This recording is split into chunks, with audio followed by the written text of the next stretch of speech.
Hello and welcome back to Life from the Wrist. Hope you're doing well. Today we're going to be taking a look at a Longines manufactured in 1973 with a beautiful square case and diamond hour markers.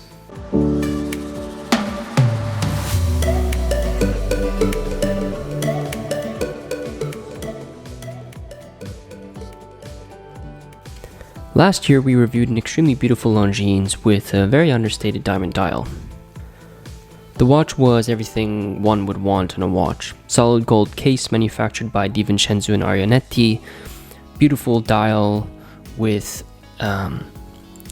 gold guilloche finishing and diamond hour markers at each quarter hour. What was eye-opening about that watch was how comfortable it felt on the wrist, and how comfortable it was to wear. Sometimes diamonds can make a watch uncomfortable to wear, not from the perspective of how it fits on the wrist, but if one is not used to wearing diamonds, and aesthetically, it makes it feel a little bit different. Now, the watch we covered there was sort of a traditional, sort of round-shaped case, but the watch today has a very different case shape here, which you can see is almost a perfect square. The watch case has the case number 5028 in the inside caseback, and based on the serial numbers was manufactured in 1973. The watch has this 10-carat gold-filled case that has a bit of an interesting sort of Easter egg, sort of attached to the specific watch, based on the stamps identified. The watch was sold in the USA market, and we'll get into details about this a little bit later, but on the inside caseback of the watch, one will see it is stamped with DNA, which indicates it was produced by DiVincenzo and Arienti, a Brooklyn-based casemaker who manufactured cases for Longines, Omega, and Hamilton, and was the casemaker of the other version of the Longines with diamond hour markers that we reviewed last year. But there is on the top of the case here, what you can see is a little bit of a marking here, and what it says is obviously 10 karat gold filled, but next to it you also have the case maker's stamp, but this stamp actually says B&A. Now what we have is basically a discrepancy of the case maker markings. There's little information online on why there would be two different case stamps, one that says DNA, one that says B&A. For Longines cases, I can't really find another example of where this happened, at least online, but I would posture that the stamp on the outside of the case was likely a mistake, and should have been DNA. Mistakes, not something you typically see in the production of Swiss watches, can be a really cool detail that in some ways make the watch an interesting piece of history for the brand. And so what you have here is on the inside caseback DNA, on the outside caseback B&A. So it's a bit of an interesting piece of history of Longines. Now, as mentioned previously, the watch was destined for the USA market. It was sold by the Longines Wittenauer Watch Company that operates out of New York and Montreal, or operated out of New York and Montreal. The company's name is engraved on the inside caseback of this specific watch. If you want to see pictures of that, I encourage you to go to the first link in the description of this video, where you'll find our article that we wrote about this specific piece. You will also find some more pictures of the watch there, as well as pictures of the movement and caseback, inside caseback. To give you a little bit more detail about the company, Wittenauer was a successful brand in the USA and was acquired by Longines in 1950, just after World War II, where they became a distribution partner for Longines. In 1969, Longines Wittenauer was sold to Westinghouse Electric Corporation, and in 1994, Longines ended their distribution relationship with Wittenauer. But during their partnership, they made many different models of watches that hit the market that are interesting for collectors today.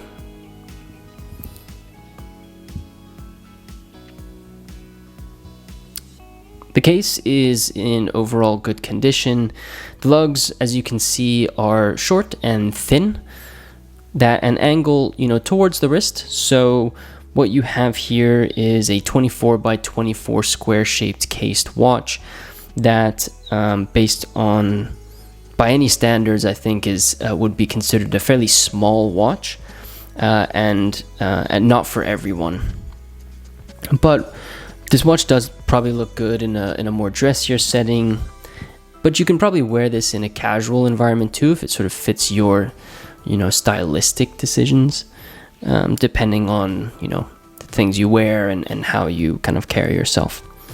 The case has a two-piece construction to it, so what you can see is the top portion, which includes the crystal and the lugs, and then you have the back portion of the watch, which has a concave section on the inside of it, where the movement actually sits in. The dial and the movement are separated from both the case back as well as the top portion of the case.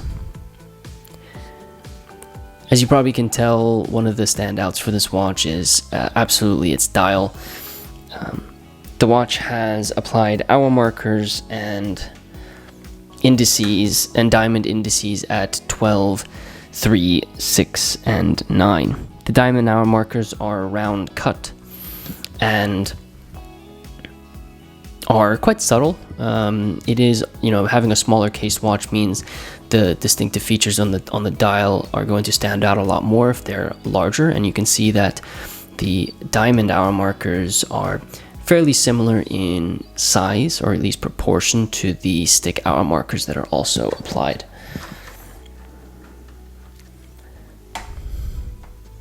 To me, the diamond hour markers are not loud and look great with what you can see here. If I can get the lighting to cooperate with me, as well as the focus of the camera, is a black textured dial, and I think diamonds look really nice with the texture of the dial, but also sort of the gold textured frame that you see. I encourage you to check out some of the pictures because I think they also do show you the difference in texture and sort of contrast.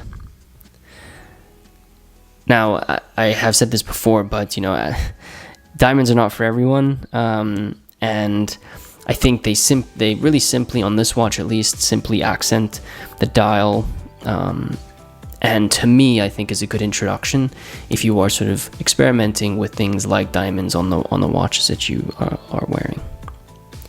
If we move to the movement of the watch runs on the caliber 528 manual wind movement. The movement was based on the Longines caliber 520, and based on other watches sold with this movement, seem to have been launched around 1969 and used throughout the 1970s. Typically for Longines watches that were sold in the USA, one would see the import code LXW written on the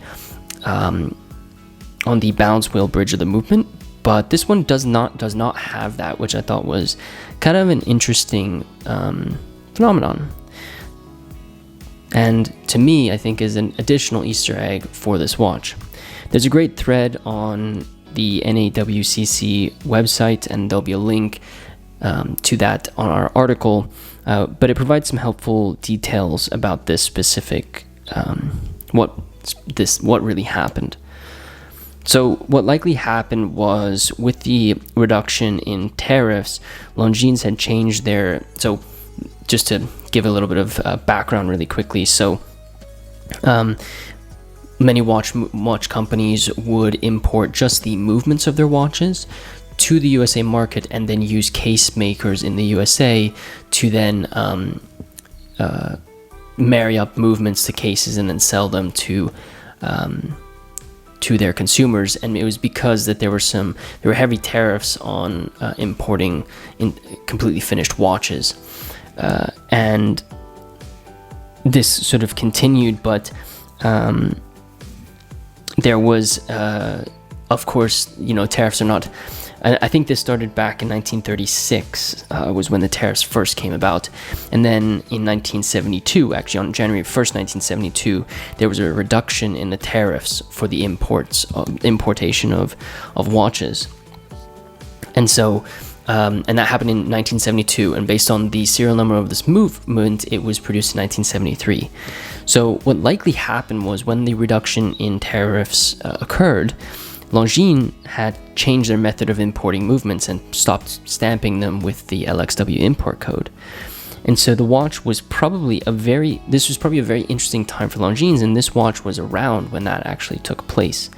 They were probably moving away from using casemakers in the USA as well. So it's likely that this case was maybe one of the last cases DiVincenzo Arienti delivered to Longines. So to summarize, essentially the movement doesn't have that import code, but this case was manufactured in the USA, and so I do believe that this movement was a transitional time for Longines when they stopped stamping their movements with import codes because of the reduction in tariffs. And then obviously if they don't need to worry about case making, they can import full watches at a lower tariff rate, then they probably would just manufacture the cases in Switzerland and import full watches. So again, I think the case might have been a very a later version of the cases that they had delivered from DiVincenzo Arienti. So if we look at the case back, and I think this also sort of adds an interesting element to things here, what you'll see is there's a hand engraved dedication that says "To Pat, Love Rose, 12/25/72." And so this inscription likely points to the sale and gifting of the watch during Christmas 1972. But now we're thinking, okay, wait, this case back is stamped with 72, meaning that it was a gift in 1972, but the movement dates to 1973. There's likely a little bit of overlap between 1972 and 1973 case serial numbers, and it isn't an exact science. I don't think there's been extensive published records from Longines on this. There might be, but at least the source that I found was that dates this movement to 1973. But what I would postulate is that this movement actually dates to the end of 1972 based on this inscription, as well as some of the other details, like the fact that the caseback was not signed with the import code. I think the sentiment behind the inscription is what we'd all really want in a friend or even a significant other during a time of celebration like the end of the year. I think it's an incredible gift with so much meaning, and especially when you get a watch like this that's so beautiful, it really does stand out. On the wrist, as I mentioned, 24 millimeters is absolutely not for everyone. I have very small wrists. 24 millimeters is going to fit, I guess, on my wrist a little bit better, being that I have smaller wrists, but absolutely not for everyone. One of the things I really like about this watch, though, is the fact that the diamonds are so understated. You can see fairly thin on the wrist, 24 by 24 millimeters, and to me, understated diamonds, a nice introduction if you aren't someone who wants, something like, I don't know, today there's a lot of rainbow Daytonas and rainbow watches with incredible amounts of gem setting, but this is a really nice sort of simplistic example of using diamonds on watches. So as mentioned before, diamonds are not for everyone, but watches like this are a great introduction to them, and given the understated nature of this watch. To me, the watch also has some really interesting details, like the casemaker stamp error and the movement that dates very close to the reduction in import tariffs that sort of shaped the watch industry for many years to come after that, and obviously the tariffs that shaped the watch industry leading up to that point. And I think these details make the watch really fun to wear and give it an additional story that one can tell when asked about their specific watch. I hope you enjoyed taking a look at this really beautiful Longines watch. I really think it's such a cool watch, and I think the Easter eggs that are a part of it make it so much more unique, and it just adds sort of a layer of a story to it. It's a really beautiful designed watch, first of all, and obviously the caseback inscription gives it a lot of meaning, being that this was a gift to a loved one in 1972. But the fact that there's maybe caseback, an error with the casemaker stamps, is a really interesting part of it. And then I also think the import codes not being used on these really tells a very interesting story when it comes to Longines during this time period, because it really did shape how watches were sold during this time, and it's an absolutely phenomenal watch, and it was so much fun to research. As always, there will be an article on lifeintherest.com about this specific watch if you want to see more pictures of this watch, maybe read some of the articles that I mentioned throughout the video, as well as, you know, see the movement, see the caseback markings, that kind of thing. I encourage you to go to the first link in the description of this video. It'll be a link to the article that we wrote about this watch. Let me know in the comments section below what you think about this piece. Are you a fan of watches with diamonds? Is that something that you've been experimenting with vintage watches? Have you enjoyed wearing them, or is this not your thing? I'd love to hear your thoughts, all of your thoughts, in the comments section below. If you are new to Life in the Wrist, be sure to subscribe to the channel and share this video with a friend who might be interested in watches.